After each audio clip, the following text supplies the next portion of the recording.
In the second part of the presentation, we will review 3 examples that show different approaches to include Eflows in impact assessment. The examples are presented in order of simplicity, with the more elaborated at the end. In the list of references, you can find the links to the reports.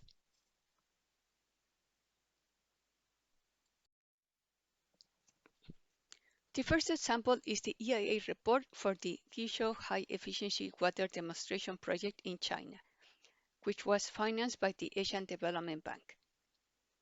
The project involved the construction of 2 dams, one in the Pingqiao River and another in the Gantian River, within the Lugao River Basin.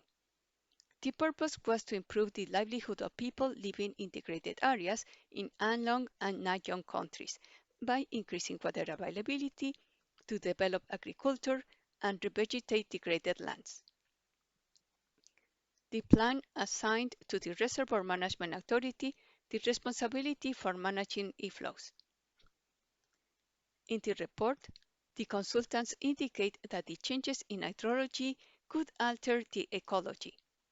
However, they consider that the risk could be minimal because a minimal flow of 10% of the average yearly flow could be maintained according to national regulations. They also consider that the changes could be minimal because there were no records of migratory fish or aquatic migratory species occurring downstream of the dam.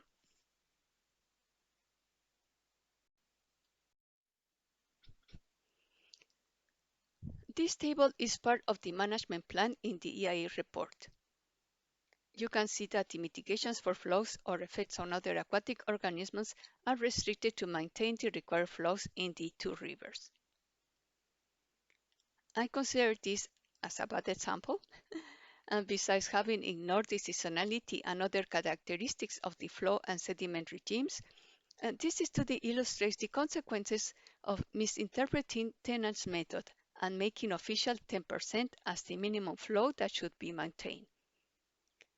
Also, flows are required not only for migratory fish or migratory species. Flows are maintained and are needed by all the aquatic organisms in a river.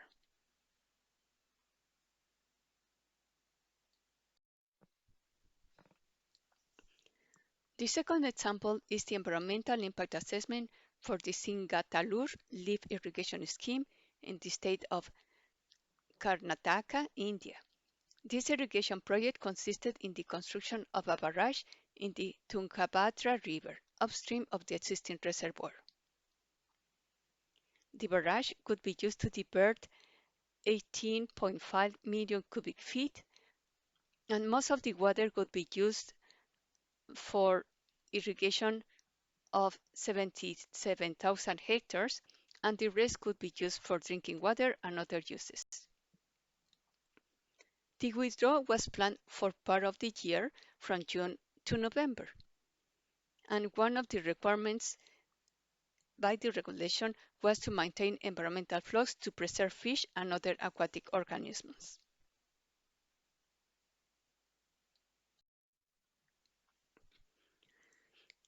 The report indicates that 4 alternative locations were considered, and the final selection was based on cost and channel dimensions that would allow more flow during the flood season.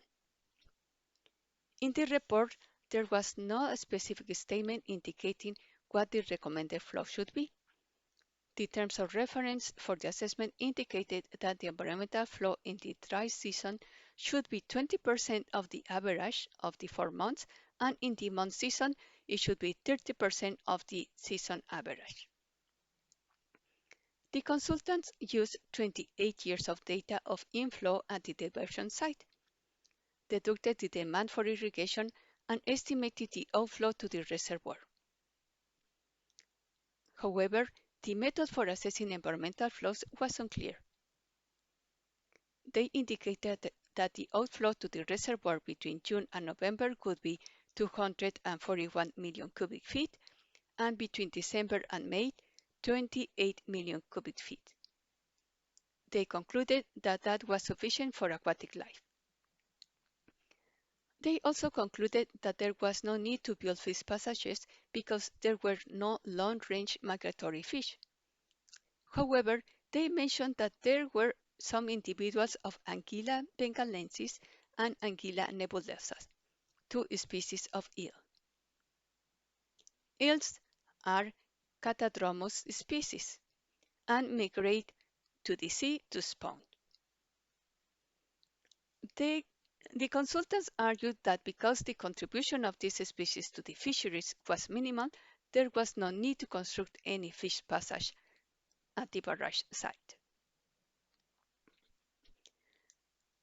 Although the approach in this report was better than in the previous case, it still shows a lack of understanding on the purpose of implementing environmental flows and the need to maintain the population of aquatic species and the processes that are important for their survival. In this case, both eel species are in the red list of endangered species as near threatened.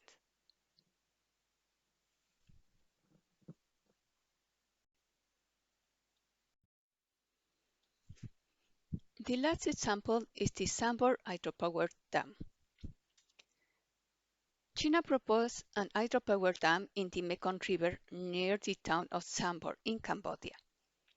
The study assessed alternatives for this project. The dam would have a capacity of 2,600 megawatts. The length of the reservoir would be 82 kilometers. The study, which took 5 years to complete, considered 10 alternatives combining location and design. And based on that, 2 alternatives were selected for a final assessment.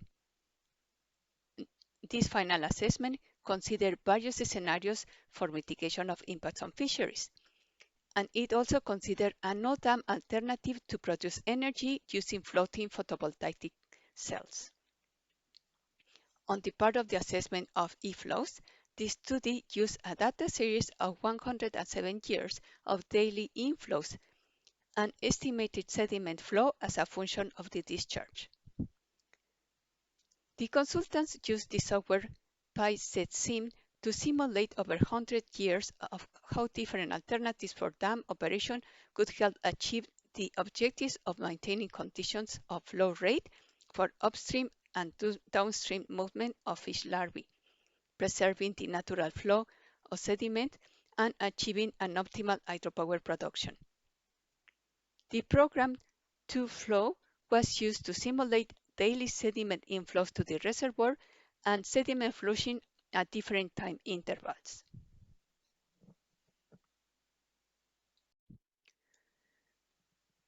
To analyze trade-offs among different objectives, they used Pareto simulations to analyze how the combination of different objectives could be achieved under different policies for dam operation. In the diagram, the vertical axis represents the 6 different objectives. The colored lines represent the different operational policies. Trade-offs occur when 2 lines cross each other in between 2 of the vertical axes. The assessment concluded that the best renewables option was the no-dam alternative, consisting of photovoltaic cells. The report also provided design suggestions for a dam to minimize impacts if that option could be chosen.